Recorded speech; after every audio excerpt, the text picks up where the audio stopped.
We've asked Cristobal Alex of the Latino Victory Fund to remain with us. Also joining us now to talk about the fragmented Republican Party is our friend Lenny McAllister, is a former congressional candidate and Republican strategist himself. Lenny, let's talk first about this notion of a divided Republican Party.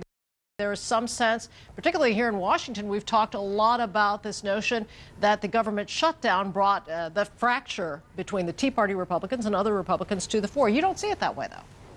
No, this has been going on for at least 5 years now. This is something that transpired after the election 5 years ago, to the day, as a matter of fact, when the country elected Barack Obama as the first African-American president and eventually the 44th president of the United States. It was at that point in time where the Republican Party was basically supposed to go along the way of the Whigs, where the Republican Party was trying to figure out, how do we recapture young voters? How do we recapture urban voters? So you've seen this schism since then, where you've seen the hardcore conservatives saying we haven't been conservative enough, and you've seen the establishment Republicans say we have to be able to broaden our tent, be able to be diverse within conservatism and move forward that way to win some of these close elections. And to reach out to both African-American voters, Latino voters as well. This was a real manifesto, literally a manifesto of outreach. How effectively has the GOP done with that?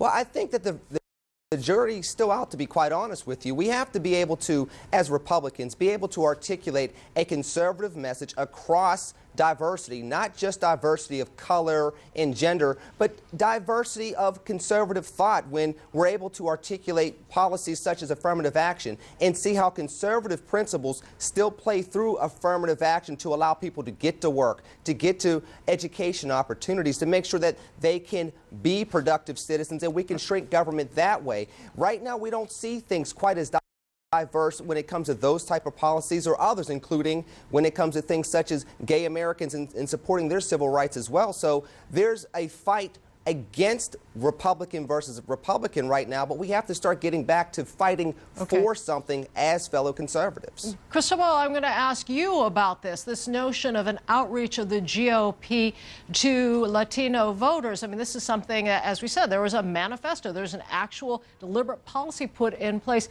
and yet this particular issue that is yours in your organization, the Latino Victory Fund, is all around immigration. How can the GOP have this outreach while at the same time having this difference over immigration policy?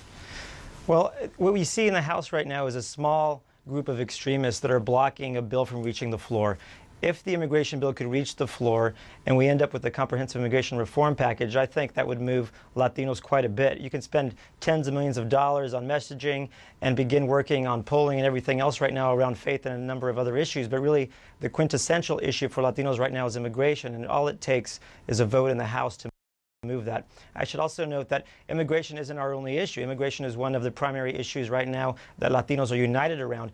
But as my colleague just said, we're looking at things like the economy, health care, a number of other issues that are important Latino values, because at the end of the day, what the Latino community wants, like other communities, is dignity and respect and opportunity.